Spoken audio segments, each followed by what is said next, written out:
You're watching the Strip Search channel on RadioFreeNY.com.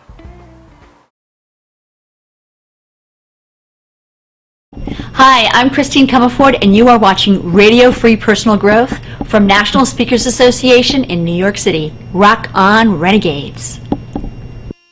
So a renegade is someone who has a degree of passion and commitment that exceeds the norm. A renegade wants to achieve great things in their life, but they do not want to sacrifice themselves on the altar of success. A renegade wants to make millions and make an impact in the world, but they also want to have a personal life, a really fulfilling personal life, and they want to make a difference. I think when I look at what's really made a difference in my life as a teenage runaway and a high school dropout, it's been the help I've received from people. And I find that most of us don't know how to network. It's like this awkward social ritual, whereas networking really should be about how can I most effectively connect with somebody new. So I love 6 different essential networking techniques, and my favorite is the drive-by schmooze, because we all want to have a personal life. So often, especially during the holidays, we have all these party invites on the same night. This always happens to me. And I find that with the drive-by schmooze, there are just a few steps and it's really easy to do. So the first one is to set a time-boxed goal. So I will be connecting with people, networking for 30 minutes. Okay, what do I want to achieve in those 30 minutes? For me, I want to usually get 5 new connections, not contacts, connections in 30 minutes. So I'll come into a cocktail party, I'll still my thoughts, and I'll say, okay, who do I need to meet here? I want to be guided. I don't look at name tags, I don't look at positions or profiles or what company they're with.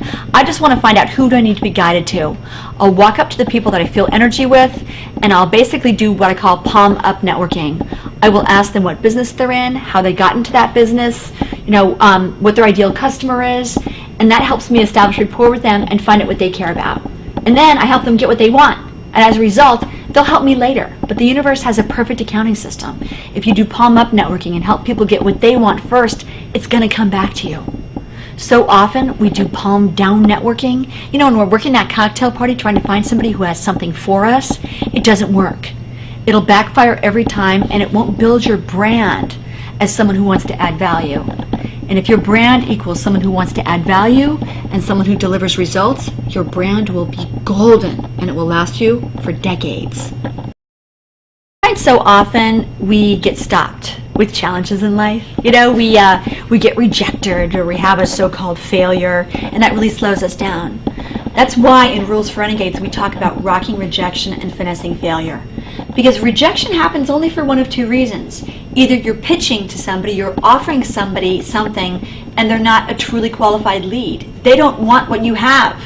You didn't do a good job making sure that they were even a candidate for what you offered. And then second, the other reason why you get rejected is, frankly, you're not pitching in a concise and compelling way. So you need to learn how to have a concise and compelling pitch to the right type of audience so that you won't be rejected. Now, when it comes to failure, there are a couple things. I find that failure generally is really kind of a result that we hadn't anticipated. So whenever I start a new business or I take on some sort of challenging project, I look at what's the most likely, what's the least likely, and what's the kind of crazy out of left field thing that might happen. And I find that usually the crazy out of left field thing is what happens. And I find that if I have some sort of a so-called failure, the most important thing to do is to figure out how can I fail forward.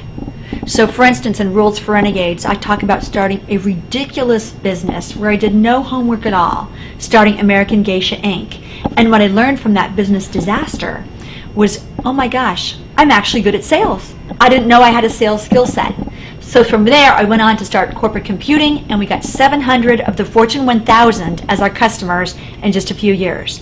I was able to make millions selling that company because I'd had a business disaster first that taught me that I had a selling skill set that I wasn't even aware of.